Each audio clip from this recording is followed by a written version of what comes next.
hello and welcome to Strategic Insights Radio, brought to you by Sterling Rose Consulting Corp. If your dream is to start a business or nonprofit or grow your existing enterprise, then Sterling Rose Consulting Corp is ready to help make that happen. Our business, marketing, and technology consulting services get you started with financial projections, management consulting, business planning, accounting, and taxes, developing marketing plans and implementing them, growing your marketing through branding, website development, and social media management, increasing productivity with process improvement and automation, and selecting and using the right technology with our business technology strategy consulting and Zoho customization and implementation services. I'm Mike Salmon, but the real star of the show is Jennifer Roos, the president and CEO of Sterling Rose Consulting Corp. Jennifer, take it away. I'd like to introduce our guest, and this is Kristina Webb. She's the founder and CEO of Polepenzelbox. Polepenzelbox was started in 2016 as a niche surprise subscription box, and we will get into what that all means in a few minutes. She began creating subscription boxes before it became a popular form of sales as a new creative marketing tool. This marketing and sales tool has helped her grow to over 1,200 boxes a year plus in what is considered a very niche marketplace of what she works within. So unlike many providers, she actually has a quarterly themed box, but we're going to get into a little bit about that. So I'd like to thank you for coming on, Kristina. Thank you for having me, Jennifer. Okay, so for everybody who doesn't know what the subscription space is or the subscription box, now subscription e-commerce market has actually grown more than 100% year over year the past 5 years, with the largest retailers generating close to $2.6 billion in sales just in 2016. Now it's north of $5 billion of sales. So this was up from just a $57 million space in 2011. So when she started, it was still at the very start of what she was doing. E-commerce subscribers, their target market is generally around 25 to 44 years old, have incomes around $50,000 to $100,000. And ironically, most statistics say these days that it is a U.S.-based space, but ironically, her box goes global. She ships everywhere in the world, literally. 15% of online shoppers have actually signed up for one or more subscription boxes this year alone. So, Kristina, you want to tell me a little bit of why you chose subscription boxing, how you came about it in 2016?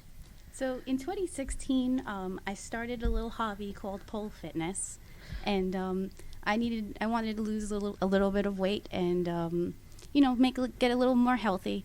So I saw this exercise that was going around, kind of like yoga studios. It was pole fitness, and I signed up for my first class, and then I became addicted ever since. So what it is, it's basically pole dancing, but they turned it into a form of exercise. So you can go in and it's strength training with the pole. And I found it to be super fun and super exciting, and I went every day. And it started off with I wanted to make fun tank tops for myself because I loved going to class, and people wore like fun outfits and stuff like that. So I started making tank tops with funny sayings for myself, like I only dance if vodka is involved and stuff like that, because I'm pretty shy and I like to wear the tank tops during class. And it's great because you can do the whole thing with the lights off, which is awesome. But so I started doing these tank tops, and the girls in the class would be like, "Where'd you get that tank top? I want that tank top." And I said, "I made it myself. I just designed the graphic, and I went to an online vendor and got it printed and just started wearing them." That turned into a Shopify store for just tank tops. So then I started drop shipping tank tops to customers. And then I said to myself, subscription boxes are pretty popular, or they were just starting to come out at that time. I'm a video game nerd, and I heard about Loot Crate. Loot Crate was the big subscription box in the video game sphere of subscription boxes. So I said to myself, why is there no subscription box for pole dancers and pole fitness? Like, I see studios popping up everywhere, but the online space for retail for this hobby was almost non-existent. Yep. So I started with researching how to start a subscription box. I used a website that had all these articles on where to source your products, how to ship your boxes, what size boxes you need and stuff like that. And I was pretty much working on it around the clock. I had a day job, but then after my day job, I would get home at 5, and I'd be like teaching myself from 5 p.m. to like 4 o'clock in the morning how to run a subscription box. So so once I kind of had a handle on it, I set up my back-end system through another Shopify store and used some apps to use a subscription payment processor. Okay. And then I bought a bunch of products, created a mock-up box of what I think my box will look like in the future, took a picture of that, and started opening up subscriptions. And then I limited it to only about 50 subscribers. So I had a previous email list with the Tank Top shop. So then I sent out an email to the Tank Top shop email list saying, hey, I have a box coming out, and let me know if you're interested. And I did have 50 signups right away, and then I shut it out because I knew that I would be packing all of these myself. So before we go any further, so what do you mean by packing all these? What do you have in these boxes? I know that's a surprise box, so you're not going to tell people exactly what you have in here. But what kind of items, like how did you come about those items? You said you did a lot of research on sourcing product. One of the things that my listeners really, in any retail or any kind of product space at all, one of the biggest issues that people have is dealing with other vendors. Yes. It's actually bringing in the right vendors that will help to promote your business, right? And help keep you in line. So dealing with the vendors, what's going on there? Like, tell me a little bit about how you came about your vendors, what kind of situations you've had with them, good and bad, what brings it to the box, and what do you do with those? How do you help those vendors in return? So with my first box, I actually started out making all of the items myself. So I had this little vinyl cutting machine called a Cricut, and I would buy blank bags and blank mugs and blank cups and stuff like that. And I would print out the vinyl on the machine, slap them on the product, and then ship them out in the box. And then once I started hitting 100 subscribers or 200 subscribers, I couldn't make all of those items myself. But what comes in the box is about 5 to 7 items. I usually ship it a full outfit, so a tank top and booty shorts with every box. And I started looking for vendors in pole fitness that were making booty shorts. So there was this one vendor that was globally known. I hit them up first, and I already had wholesale accounts with a lot of these vendors with my tank top shop, because I was selling the tank tops, and then I hit up bottoms vendors for wholesale and to start selling those on that tank top website. And then once I got the 50 subscribers, I went to those wholesale sites and I bought the 50 pairs of bottoms, and then I started going that way. And then it started out with going to different bottom vendors, and because I wanted it to be a community-based box where more community than competition. Okay. So it would be more, you have a pole business, I have a pole business, let's work together, let's put your products in my box, I ship worldwide. The benefit for a vendor is that they get to have their product in the hands of hundreds of people that wouldn't normally buy their product across the world. I have customers in Dubai, Australia, Ireland, Russia. So I have customers everywhere, and it puts your product or their product in front of these people that wouldn't even might not know about the product. And then in each box, I have a postcard listing the description of the product, where you can buy more of that product, and linking back to the vendor's website. So the kind of products you have in there, you see, I know it's a niche market, but I know that some of your other vendors aren't necessarily part of that niche market. So are there other types of things that you accept in the box? Yes. So I start off with 5 to 7 items. The first 2 main items is usually a tank top and bottoms, and then the other 3 to 4 items is like little handbags, little grips, bath products, like bath bombs, because girls, they're pretty sore after a class, so those are pretty big. Recently, I've done pins and phone grips, because all the girls girls and guys like to film themselves with their phones and post on Instagram like their pole progress. So I would take that in mind too. So I do phone cases, phone grips. It's basically figuring out what I needed as a pole dancer and putting that out into my boxes. Okay, and as far as vendor relations with these, dealing that this is a niche market, what have you learned from starting this business about vendor relations? So I've had some situations where I have a quarterly box where I try to ship every 3 months. I do get all my items for the box custom made. And sometimes these vendors haven't been able to deliver on time, which has kind of delayed my shipping process, and then it will delay the months that I'm supposed to be shipping, because if I'm on a 3-month rolling, if they're late, then everything else is late as well. So I have had situations where some vendors have not been on time, even though I've told them deadlines and stuff like that. But moving forward, I know from trial and error now that I need some contracts in place to make sure that vendors are on time with some of these items. So that's been the biggest issue that I've had, is when I rely on other vendors, they're not on time with production. Yeah, I mean, that's a common issue for a lot of people. It's not just a question of any other retailer or e-commerce or technology company for that matter. I mean, you're reliant on specific people, specific groups getting you information or getting you product or services or technology that'll help you get to where you had made your promise to begin with to the customer. And at the end of the day, the person who has to deal with the customer is the one who gets slapped, for a better term. Right, yeah. The so customer service, I get the gets brunt blown of up. it. Yeah, I get the brunt of it, even though I've had everything planned and ordered. Just things don't arrive on time. And I'm also the one packing all of the boxes myself. I can pack about 100 in a day. So I try to give deadlines of, I need to ship, I promise 4 boxes in a year. So, yeah. And our winter box, I try to get out a little bit earlier so people get it before Christmas. Because since I ship worldwide, it can take up to 3 weeks for my box to get to someone in Canada or Ireland or England. So I need to think ahead about those things. So when a vendor is late, it actually it snowballs everything into that's my biggest problem. Well, I mean, I know that one of the other things about your product, which makes it a little bit more unique too, is that every single box is completely custom and completely themed to the box. Yes. And it's a totally different theme every time. It's a totally different theme every time. And I curate what is in the box for that theme. So my upcoming box is a galaxy theme. I can't get into it right now because it's a surprise. But my summer box was mermaid themed.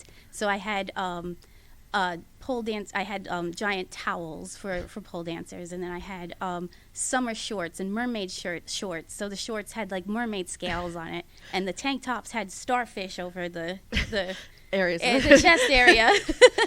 So everyone who got the summer box while they pole can pretend that they're a mermaid. And my fall box for Halloween was a superhero box where I turned everyone into superheroes. So everyone in the box got a mask and a cape and booty shorts, and then each tank top was themed as a superhero, but each superhero was based off of a pole move. So there's a pole move called Wild Eagle. So Wild Eagle was the blue and red superhero. So everyone got a blue and red cape, blue and red tank top, blue and red leg warmers in that box. And then there's also a move called the Jade Split. So I turned that into a superhero called Jade Fury, and that was orange and green. So the tank tops were orange and green. The leg warmers were orange and green, and the cape and mask were orange and green. So everyone can be a superhero on the pole. So yeah, each box is a curated experience. So my box is a little bit different than per se like a box like FabFitFun or Ipsy, where those products are coming in from other vendors for free as a marketing tool. I go in and I actually curate and buy the products based off of the theme that I'm having that season.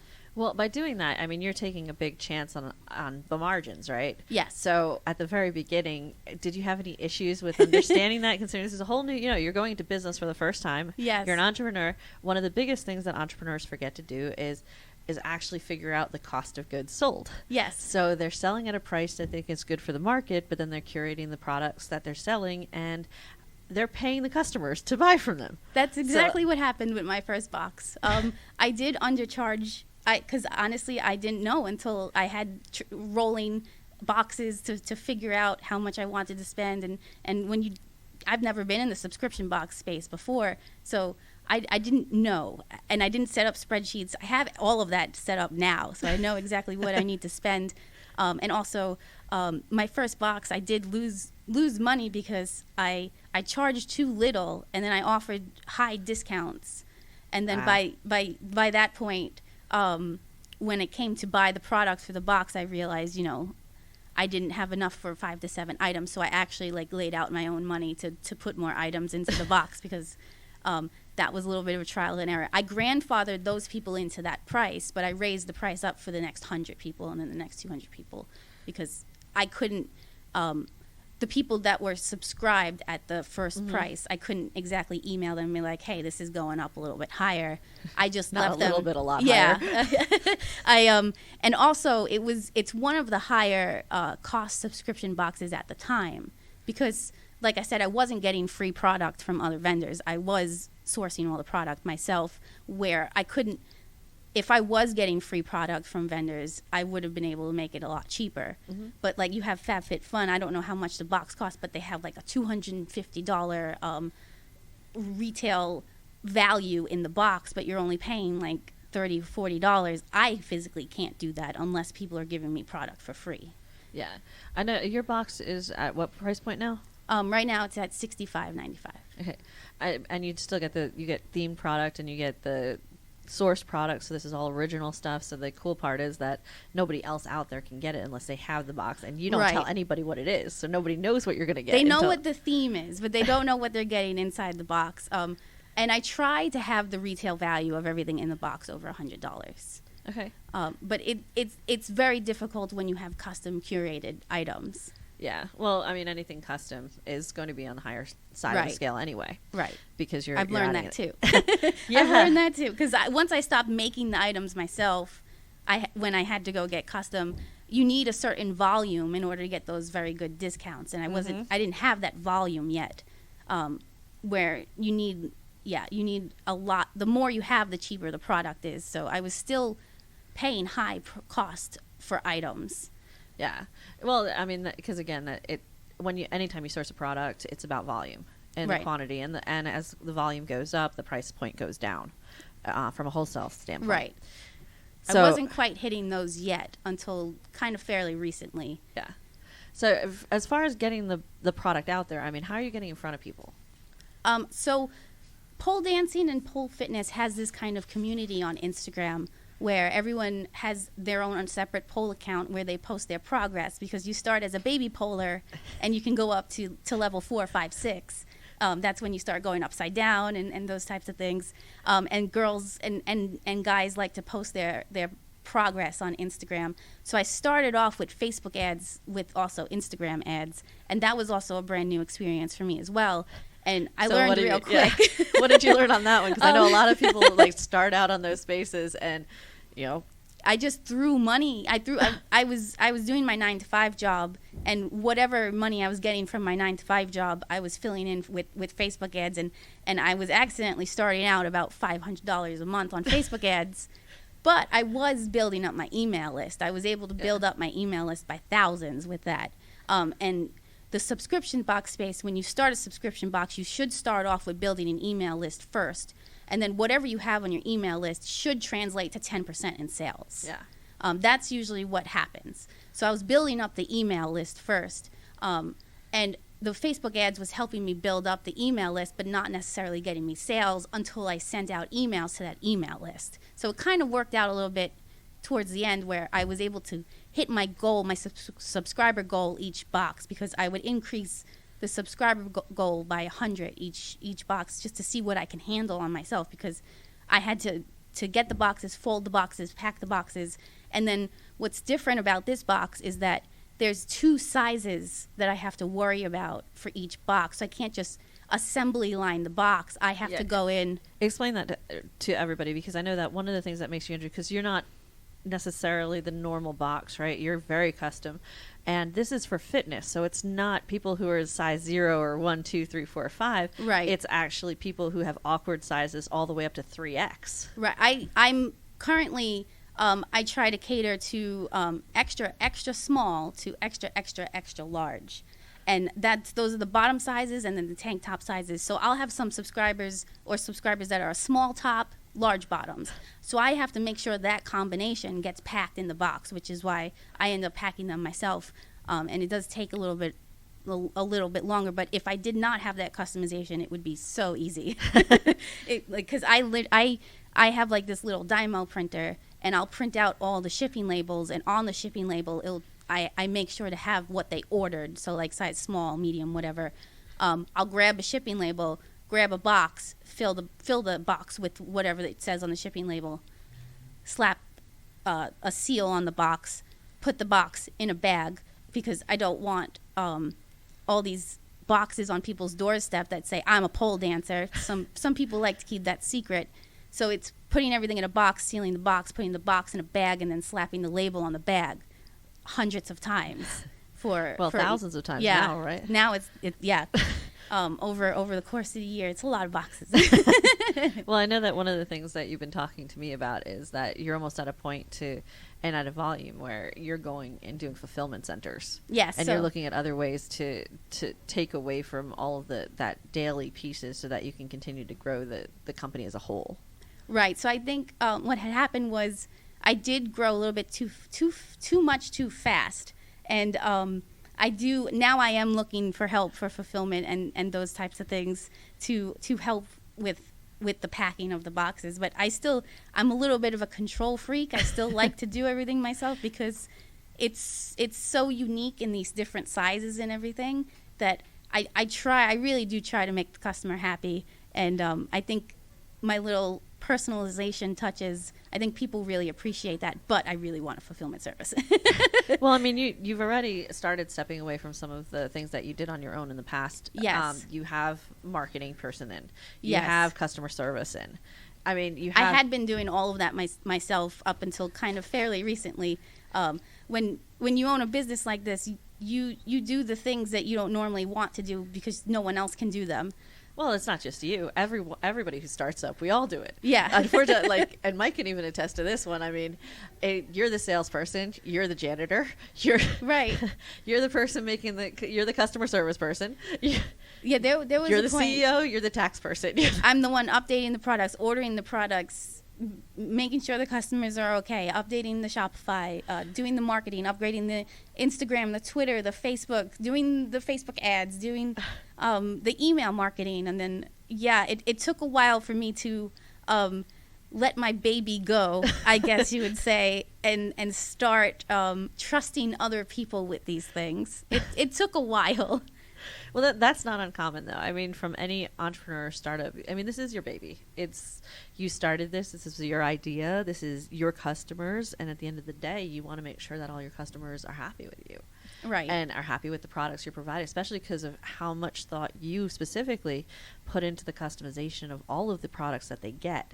Yes. Which is, I said, very unique, because usually these other boxes, even if they're surprise boxes, right, mm-hmm. are a bunch of products that they tell them what kind, but they throw in whatever's made. Right. And they don't go there and design the layouts and the pictures and the themes. And right. I mean, this is the coloration, the smells, everything is designed by you. I think about every little thing in this box. And when you have, like you said, like those makeup subscription boxes, there's no theme. It's just products being thrown at that company to just throw into a box. And it's usually samples or products that are about to come out, and smaller versions of the big products that are in the store. It's just basically like a Costco box where you go in and you sample the food, and it's just to get people their hands on those products. For me, I think about it more of, what is this going to look like when a whole group of girls is wearing the outfits and stuff like that? What is this going to look like when they're wearing it in the pole studio, or when they're filming themselves for their Instagram at home? Because a lot of girls have their own, a lot of pole dancers, sorry, I keep saying girls, but there's a good amount of men who do this as well. They have their own poles in their house, and they learn that way because there's tutorials online that people will grab. Yeah.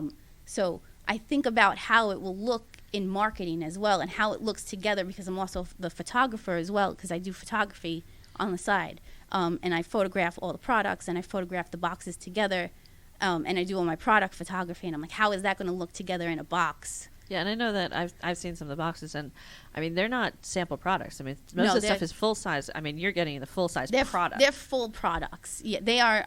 I'll work with companies, or I'll get things made that are actually full legit products.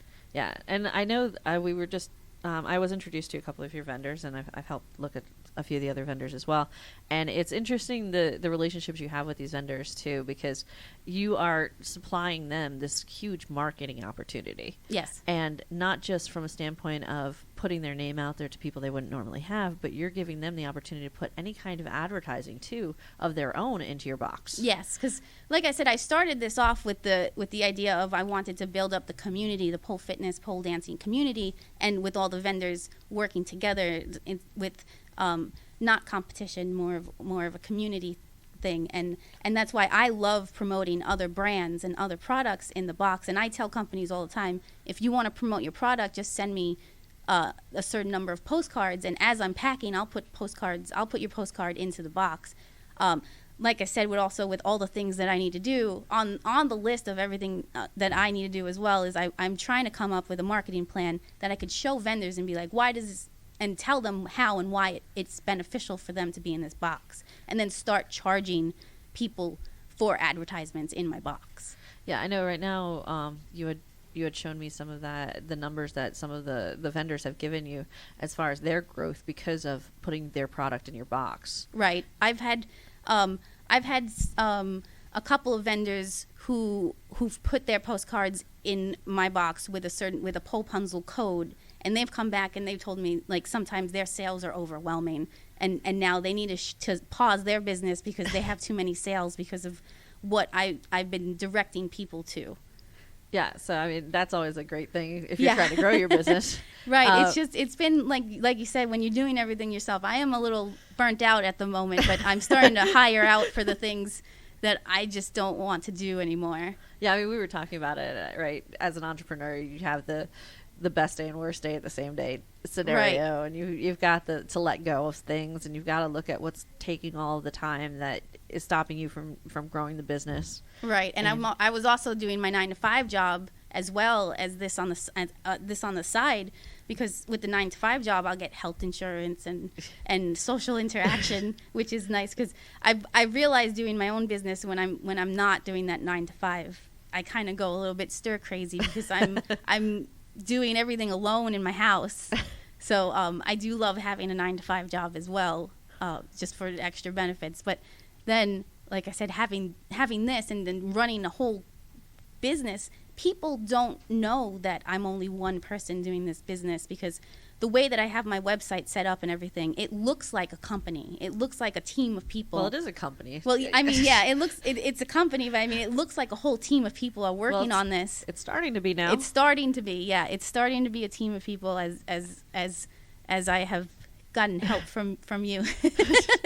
Well, and you are directing me, because I have, like I said, I started this business and it grew so quickly, so fast, that I didn't even have time to think about finances. I didn't have time to think about taxes. I didn't have time to think about correct vendor relationships. I've just kind of been winging it and going by trial and error. And it's bit me in the butt a couple of times. And if I wrote a blog post about every horrible thing that has happened to me within the 3 years, it would turn into a really awesome book. But like, I've had vendors send me, I've got like when there's pole dancing, you have a grip, like either a liquid or chalk or some type of grip you use in your hands so you can help grip the pole. And I've gotten my own grip made. And when I did that, the vendor didn't seal any of the bottles. Oh, so no. I ordered hundreds and hundreds of these bottles, and half of them exploded and leaked out during shipping, and every bottle was covered in white liquid chalk. And I had to go in and grab each bottle with the toothbrush, dip the toothbrush in a glass with soap and water, and brush all these bottles to clean them before I could ship them out. So, and then there was a time I had an issue with a tank top vendor where I wanted white tank tops with gold lettering, foil gold. Something happened, and he didn't have enough time to finish anything, and he banged out these tank tops and handed them to me, and it wasn't gold. It was mustard yellow font on a white tank top. I said, I'm going to blind everybody with this box. So right before I had to ship everything, I went and I bought a heat press machine and the foil, and I sat there in my apartment foiling with the heat press hundreds of tank tops before I had to ship, because this was for my winter. This was for my first winter box, and I was actually because he was late. I had a flight booked to go home and visit my mom for Christmas.